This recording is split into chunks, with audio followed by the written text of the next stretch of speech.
My wife laughed, announcing our divorce, finally free of him. I smiled and said, "Indeed." Then reality hit her hard when she realized the prenup entitled me to 75% of our assets, and her laughter turned to bargaining.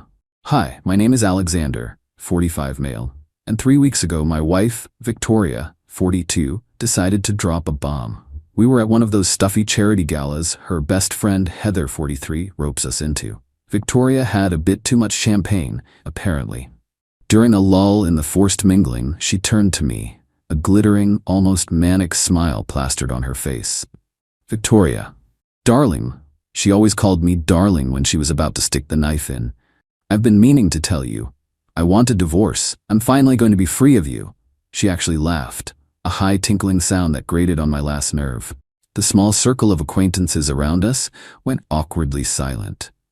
Heather looked momentarily shocked, then quickly schooled her features into something resembling sympathetic concern for Victoria. Bless her cotton socks. I just looked at Victoria, took a slow sip of my club soda I was driving, and smiled back. A genuine calm smile. "Me indeed, Victoria. Perhaps you will be." Her laughter faltered. She expected hysterics, begging, a scene. She didn't get it. She just got agreement. The onlookers shifted, unsure how to react to my lack of drama. The car ride home was arctic. She kept shooting me venomous glances, clearly furious I hadn't played my assigned role of the devastated husband. "Victoria. Well? Aren't you going to say anything? Beg? Plead?" "Me? You said you wanted a divorce, Victoria. You seemed quite happy about it. Why would I beg you to stay if you're so eager to be free?" She scoffed. "Don't think this means you're getting off easy. My lawyer will be in touch. I expect a very generous settlement, after all I've put up with." Ah, yes, the putting up with me narrative. Conveniently forgetting the small fact that when we married 10 years ago, I had a moderately successful software company, and she was a part-time yoga instructor with impressive debts. I insisted on a prenup. Not because I didn't love her then, but because I'm a practical man. My father's messy divorce was a cautionary tale. The prenup was ironclad. In case of a divorce initiated by her without proven fault on my part, infidelity, abuse, neither of which ever happened, I would retain 75% of all assets accumulated during the marriage, and 100% of anything I owned prior. She got her personal belongings and 25% of the marital assets. It was generous at the time, considering her financial standing. She'd signed it, albeit reluctantly, after her then lawyer, paid for by me, reviewed it. The next morning, true to her word, a sleek envelope from Douglas Aaron and Associates arrived via courier. Inside, a demand for 50% of everything, plus lifelong alimony and possession of our primary residence. Standard aggressive opening salvo. I just scanned it, made a copy, and forwarded it to my own lawyer, Peter Thorne. A man who eats Associates from Douglas Aaron and Associates for breakfast. My instructions to Peter were clear. Adhere strictly to the prenup, and all communication must go through him. A day later, the first text from Victoria directly, already attempting to bypass the lawyers she insisted on. "Victoria, what is this prenup BS your lawyer is talking about? That thing isn't serious." I didn't reply to her. I screenshotted the text, sent it to Peter with a note. "FYI, please reiterate to her counsel that all communication must be directed through them, not to me personally. I will not be responding to her directly." I then blocked Victoria's number. If she wanted legal channels, she'd get them, exclusively. The silence from her end for the next 48 hours, at least to me directly, was golden. I imagine Peter had a concise word with Mr. Douglas. The laughter, I suspect, has well and truly stopped. Update 1. 1 week later. Well, folks, the temperature has definitely risen. It seems reality, in the form of a legally binding document, is a rather chilly bath for Victoria. After I blocked Victoria and routed her text through Peter, her lawyer, Mr. Douglas, must have had a very unpleasant meeting with her. According to Peter, Douglas called him, blustering, trying to find loopholes, suggesting emotional distress and coercion regarding the prenup. Peter, bless his shark-like heart, just calmly pointed out the independent legal advice she received and the decade that had passed without contest. The next offensive came from an unexpected yet predictable quarter. Victoria's mother, Janet, 65. Janet has always believed her daughter was destined for a life of luxury, preferably bankrolled by someone else. She called me. "Janet, Alexander, I am appalled. Utterly appalled. After everything Victoria has given to this marriage, you wave this piece of paper in her face? Me, Janet, that piece of paper is a legal agreement Victoria signed willingly. All financial discussions are now being handled by our respective legal counsel, as per Victoria's initial demand. I suggest you direct any concerns through them.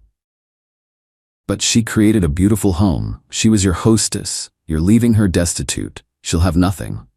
Me, she will receive exactly what was agreed upon in the prenup, Janet. It's a considerable sum, far from destitute. Beyond that, it's a legal matter now. I won't discuss it further. I then politely ended the call. Then came Heather, Victoria's chief enabler. She cornered me at the gourmet grocery store we both, unfortunately, frequent. Alexander, how could you be so cruel to Vicky? She's heartbroken, and this prenup nonsense, it's insulting. Heather, the only thing insulting here was Victoria laughing in my face while announcing our divorce at a public event. The prenup is a binding legal agreement. She wanted this to be handled by lawyers. That's precisely what's happening. But she loves you. She's just confused. You should be fighting for her. Me, her actions and her legal demands suggest otherwise. This is now in the hands of Mr. Douglas and Peter Thorne. I suggest Victoria discusses her feelings with her own counsel. Heather huffed, muttering something about me being cold-hearted, and flounced off towards the imported cheeses, probably to report back to Victoria. The latest salvo from Victoria's lawyer? A new proposal. They're now willing to graciously accept 40% of marital assets in the house. Oh, and temporary spousal support of $20,000 a month while she gets back on her feet. The entitlement is breathtaking. Peter's response was a single sentence, CCing me. We reiterate our client's position regarding the existing and binding prenuptial agreement. No further negotiation on its core terms will be entertained. I've started boxing up her personal belongings, designer clothes, unworn shoes, endless decorative items. It's an astonishing amount of stuff. Each item a testament to a life lived without considering cost. I've been informed through Peter that she attempted to text me from a different number, something about me enjoying her suffering. I instructed Peter to inform her lawyer that any further attempts to contact me directly outside of official channels would be documented as harassment. My phone remained silent to her. Update 2, 3 weeks later. It's been a wild few weeks. The pressure campaign has escalated and the dirty tricks have begun. But if they thought I'd fold, they clearly don't know me at all. After the 40% offer was flatly rejected, Team Victoria got creative. First, I started getting calls from unknown numbers, usually hang-ups. Peter advised logging them, which I did. Then, a more direct hit. A concerned friend, almost certainly Heather, anonymously reported a domestic disturbance at my address a few nights ago. 2 very polite police officers showed up at my door around 10 p.m. Officer Zachary was professional.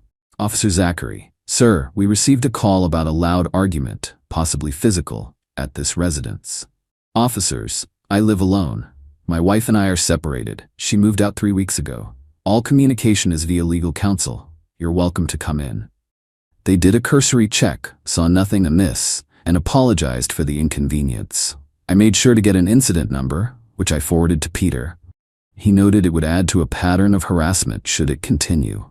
The next charming development was an email to my work HR department, CCing my boss. An anonymous letter alleging I was unstable, erratic, and using company resources for my divorce, affecting my performance. My boss called me in, showed me the email, and said, "This smells like BS, Alexander, but HR has to follow up." I calmly explained the situation to HR, pointed out my performance reviews, and the investigation was closed within 48 hours. Another one for Peter's file. During the now underway financial discovery process, Peter called me. Good news and further proof of her character, he said. On Victoria's submitted schedule of assets, she conveniently forgot to declare that diamond tennis bracelet you mentioned purchasing for her last year. The one valued at $50K. We'll be addressing this omission formally, of course. This just solidified my resolve. The climax, however, came yesterday. Victoria herself showed up at the house with her sister Rachel, 38. Unannounced. I was on a work call. The doorbell rang incessantly, then pounding. I finished my call, looked through the peephole. It was them. I opened the door, chain still on. Me, Victoria? You know you shouldn't be here. All communication must be through our lawyers. You are trespassing. Victoria, Alexander, you have to stop this. This isn't fair. I'll have nothing.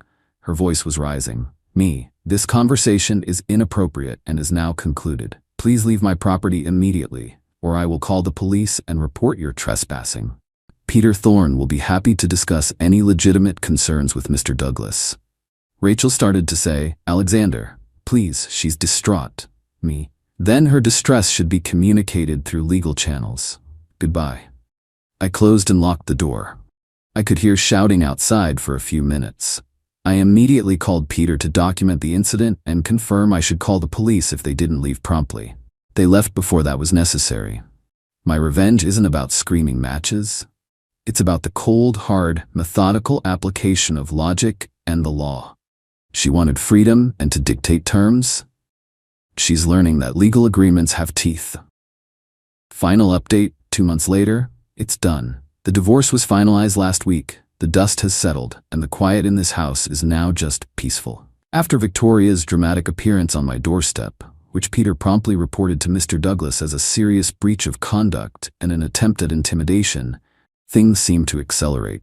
Mr. Douglas apparently had a very firm come-to-reality meeting with his client. The attempts to contest the core of the prenup ceased. The dirty tricks stopped, especially after Peter made it clear that any further spurious actions would result in us aggressively pursuing her for our legal fees and potentially reporting her for harassment. The omission of the bracelet on her asset declaration also didn't play well for her credibility. The final settlement was exactly as stipulated in the prenup. 75% of marital assets to me, 25% to her. She kept her personal items, including all the jewelry I'd gifted her over the years, including the now properly declared tennis bracelet. Her 25% still amounted to a 7-figure sum, enough to buy a luxury condo and live very well if she's even moderately sensible, which is a big if. Her mother, Janet, apparently called Peter's office and tried to plead Victoria's case for just a little more for her dignity. Peter's paralegal politely informed her that all discussions were concluded. Heather and the gossip brigade have gone quiet. I imagine it's less fun when the victim actually has a substantial bank balance and the villain simply stuck to a prior agreement with unwavering resolve. What of Victoria?